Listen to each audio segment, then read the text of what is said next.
look at her. We're just throwing Mina Kimes right on the draft treadmill. Get on the draft treadmill. No. You got to run as fast as you can. You got to give us maximum draft information. Why is J.J. McCarthy climbing? Why is Penix not the best quarterback in this draft? Are you getting smoke screened and interested in every angle of this? Because I do not like this particular night or this weekend in our lives. Why do you not like it? Oh, my God. Oh, I'm morally against all drafts on account of... Mina, he covered the draft and took a sabbatical for 6 months right after covering the draft. The commerce of it makes me sad. The limits and the celebration of a system that keeps costs down. It makes me sad. I know. I agree that the draft truly offends my moral belief that people should be paid what they're worth. And that's a drive into deep left field by Castellanos. Let's talk about the draft. Ask me anything. Go ahead, guys. Have at it. She's a draft expert, and she eats this stuff up. McCarthy, why are we everybody getting high on their own supply of J.J. McCarthy? We saw him get hit the entire season, Mina.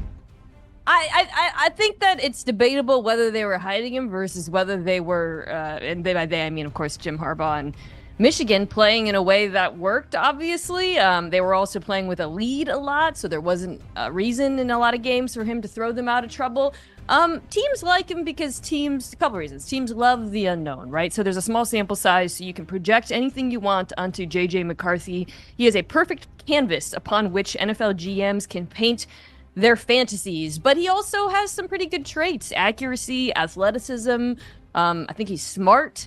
Would I take him in the top 3? No, and I don't think he'll go in the top 3. A lot of times people do deep dives, they grind tape. I know you've been grinding tape, and there's a lot of good tape out there. Who's someone that's being talked about as a first-round talent that you can see the metrics and the promise, but the tape actually doesn't support this?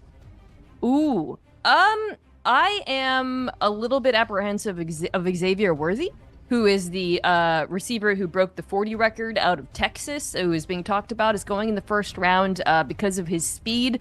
But when you put on the tape, I don't really see him as a first-round receiver. I also have concerns about his size.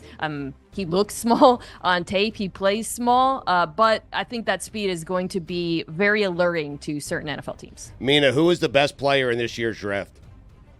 I think it's Marvin Harrison Jr.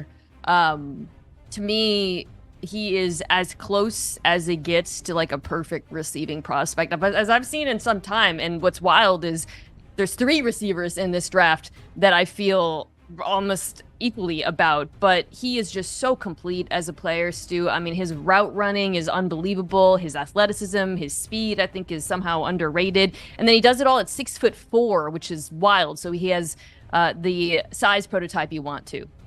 Who's the team that you can see trading out of the first couple of picks? The first couple of picks? Yeah. I don't think either team will. Really? I'm saying first couple as in the first 5, let's say, because I know the first 32, let's say. The Patriots have been taking calls. I know Arizona's on the clock. Okay, the first few picks. Okay, please, yeah. Give me more. Yes, please. Sorry, I didn't mean first to couple be, of picks. Where there's going to be a trade. Good First question. 4 picks, 5 picks, 6 picks. Dan, your enthusiasm is palpable. I think that 5, it's 4 or 5. I think Patriots stick at 3 and take a quarterback. So you're looking at 4 or 5 as the J.J. McCarthy destinations. You got 2 teams in Arizona and L.A. that have a ton of needs on their roster, so I think both are probably taking a lot of calls. At this point, it feels like Arizona's going to stick and take Harrison Jr. because they do have that extra first rounder and a third.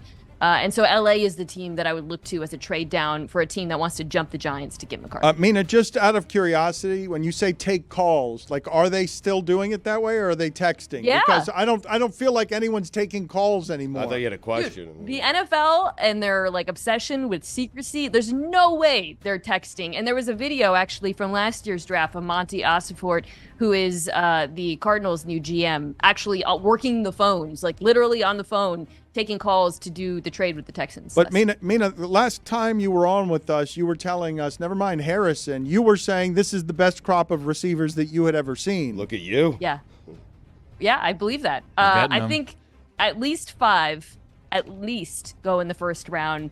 The question will be how many after Brian Thomas and Adonai Mitchell, whether there are other receivers that sneak into the bottom of the first round. The Chiefs at 32 are a team, a lot of folks, myself included, the Ravens, the Niners, they're all picking at the bottom. You're looking at and you're wondering if some of those other receivers, like your Lad McConkeys, your Jalen Polks, your Roman Wilsons, your Xavier Leggettes, somehow sneak up there. Pick that the Dolphins could make at 21 that would impress you the most.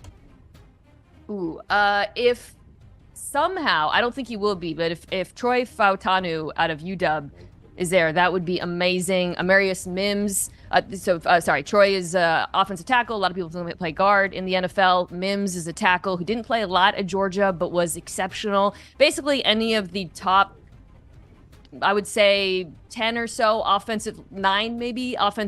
That's how many are probably going to go in this draft. I think would be good picks, but don't sleep on the interior of the defensive line. If somehow Byron Murphy Jr., I don't think he will be, out of Texas, is still there at 21, I would take him over the offensive lineman. Earlier this week, Greg Cody speculated the Dolphins may trade out of the first round, and we're doing a draft watch along through the Dolphins pick. Are we going to have to stay watching with the Dolphins not making a pick in the first round?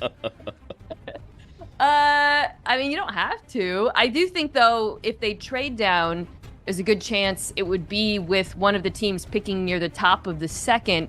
And so you would want to trade to see who comes off of the board so that you know who's going to be available to you in the second round. Front offices and the analytics community have fallen in love with the off-ball linebacker, but it's typically a position where you find a lot of value. Will we see a sea change and people start reaching for off-ball linebackers in this draft? Sea change? No. This is a really, really not great linebacker or running back draft. But linebacker in particular, I think maybe one will go in the second round. I would be surprised because, it's not a great class. And then so few linebackers have succeeded quickly in the NFL. I mean, everybody loves the Lions draft last year, but I would say their other pick, not Jahmyr Gibbs, but Jack Campbell, struggled year one. And that's been the case with most linebackers taken in the first couple rounds over the last few years. Mina, if you owned an NFL team, I'm wondering who does this the best. Who would you select to do your drafting? I think Eric DeCosta at the Ravens has done a phenomenal job following Ozzie Newsome, who was one of the best drafting GMs in recent NFL history. So, yeah, he would be my pick.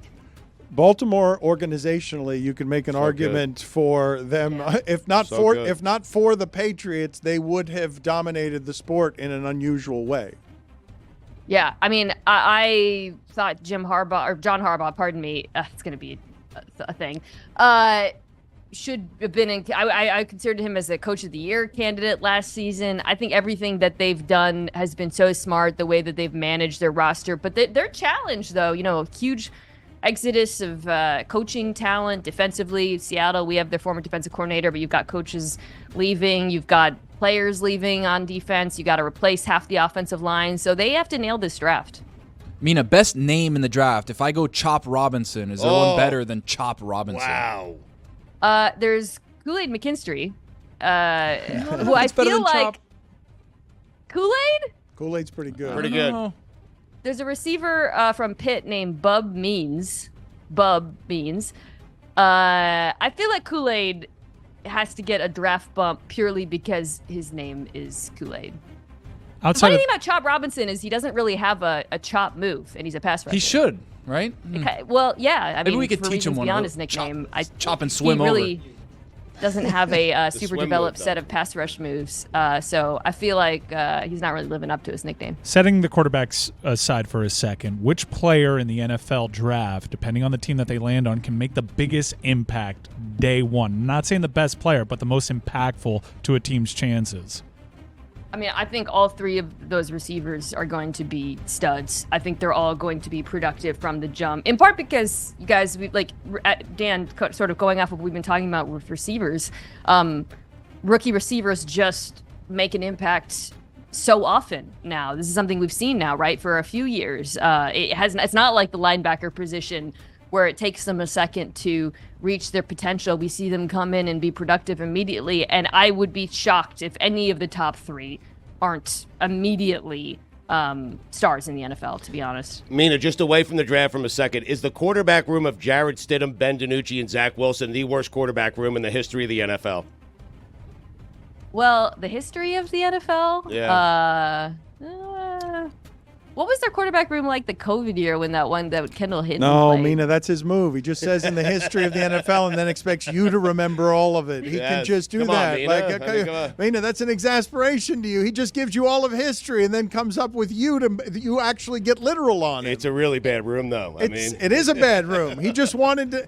He didn't even really. I just wanted to say it. He didn't even really have a question there, Mina. He just wanted to tell you that was the quarterback room. Okay, I think it is definitely up there. Stu, let me flip it on you. Which one do you think is worse? No, this is the worst one ever. There you go. See, there is no worse. Mina, you can't win this game. You will always be an amateur in his game. He was just going. Weren't you giving me some stats, Stugotz, that the worst quarterbacks of the last 25 years? Who started 30 games over the first 3 years? 3 of the 5 are New York Jets. Yeah, poor Stugotz has been suffering for a long time. But Mina, before we get you out of here, do you feel like you've got a good grasp on what's going to happen at the top of the draft? Like, do you feel like you can say, this is what I think is going to happen? 1, 2, 3, 4, 5. I think 1, 2, 3, yes. I do think it is going to go Williams, Daniels, May. I think the question is what you asked at the top is who comes up for J.J. McCarthy. And this is a crucial kind of unknown, and I really haven't seen a lot of certainty around this at all. Whether or not a team does come up, the Vikings, the Broncos, the Raiders, probably not the Raiders, but also is predicated on whether the Giants like J.J. McCarthy. And there has been really not a lot of information about whether they would actually take McCarthy if he was available to them at 6, because if not, then what's the point of trading above him? So that to me is the biggest unknown. I don't have a good feel for it because I don't know what New York is going to do. 30 seconds or less, the Tom Brady Netflix roast. I saw Tom Brady post something about how like young kids today are too obsessed with their branding. I feel like that's setting himself up for the roast because he's so like that's him standing under the hoop, the TB12 branded hoop. It's so obviously easy to dunk on him for that. He's right. Mina, good seeing you. I'm sorry if we scared you and spooked you with our music. You're going to dork out on this draft, aren't you? You're going to be I am goof. so excited for this draft, Dan. Get excited, Dan. Come on.